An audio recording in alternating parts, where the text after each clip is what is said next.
Hello guys, welcome to my new channel, and this is a new video. In this video we are going to see about how to create a threading in a Creo Parametric.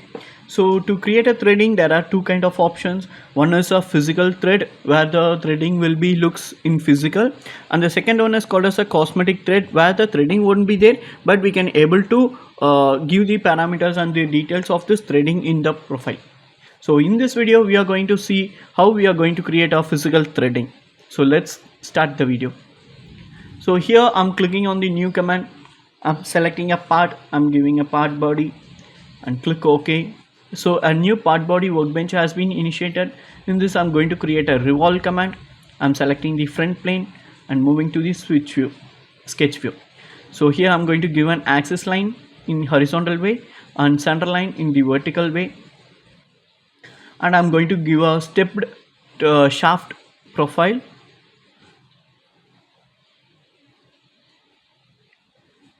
Like this. So the diameter of the bigger cylinder would be like 100, and the smaller diameter cylinder would be like 75, and the length of the bigger cylinder would be like 100, and the total distance, okay, this is equals to this. So the length of the bigger cylinder and the smaller cylinder will be equals in the way. So I'm just click OK here, and a stepped shaft has been created. I would like to increase the value of this length. Let it consider as 150, and remove this. This will be as 100 and this will be as 150. So in this way I'm going to create a stepped cylindrical shaft. In this I'm going to create a threading only on this smaller diameter shaft. So to create a smaller diameter shaft in the threading, I'm going to use a feature is called as Helical Sweep. So before getting into the Helical Sweep, first we need to have a trajectory line to make the sweep. So I'm going to click on the sketch command. I'm selecting the front plane, click on the sketch view, and I'm moving to the sketch view. So here there is a point I would like to remember. The line which we are going to draw now, it is a trajectory of the helical sweep, and it defines the length of the profile where the threading would be applied. For example, if you wanted to have a threading from start point to end point, you need to draw a trajectory line from start point to end point. In case if you want to have in between or some other value distance like A to B, means you need to draw a trajectory line till that point. Here I'm going to select the center line. I'm making a horizontal and vertical center lines here. Next I'm going to click on the references. I'm selecting this silhouette as a reference, as well as this surface as a reference for the trajectory line.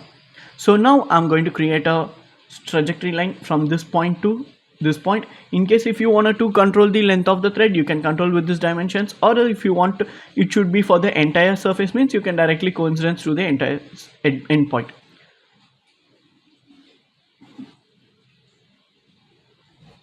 Let me create a straight line from this starting point to end point. So a horizontal line has been created, and the starting point is constrained with this references, and end point is also constrained with the references. So this is the trajectory line which we are going to use for the helical sweep. I just click OK here. Next I'm going to select the helical sweep command from the drop down of sweep. Selecting the helical sweep, first thing it will ask us to select the helix profile. So this is the trajectory line which we are going to define as an helix profile, and for helix axis, in case if you have some other different kind of axis, you can directly select that. If it is not, if it is equals to the default, it will be automatically selected. Once again I'm selecting this as a helix axis. Next I'm going to click on the section. In section we are going to give a profile or a cut section of the helical sweep. So I'm going to section and switch to switch view. Here I'm going to create a I'm going to create a triangle where the width of the triangle will be like 3, half of the distance will be like 1.5, and I want the helix angle to be as a 45 degree. In this I'd like to check the depth of the thread. It is also equals to 1.5, since we have the angle is 45 degree, so that is fine. Now I'd like to add a point like as 4 and 2.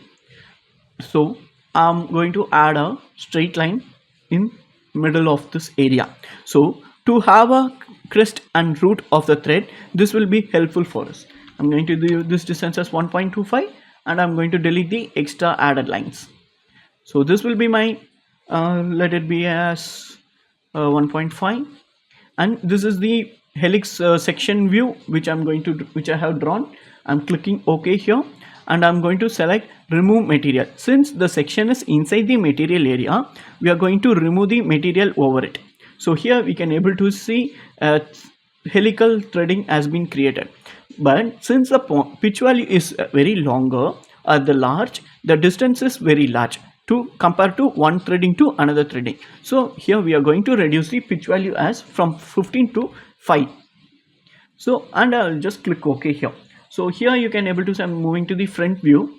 Here you can able to see the threading how it has been performed. So this will be considered as the crest diameter, this will be considered as a root diameter, and this to this angle will be considered as a helix angle or the thread angle, and the thread has been formed in this way. So this is the procedure how we are going to create a physical thread in Creo Parametric. I would like to have another view that a cut section view in the front area. So it will be even more easy to understand for us how the helix angle has been created here. So this is the procedure to create a physical thread in Creo Parametric. If you like this video, please like, comment and share, and also subscribe to this channel for more upcoming Creo videos and as well as engineering insights. So thank you guys. Thank you so much for your support. I hope we can meet in the next video. Thank you.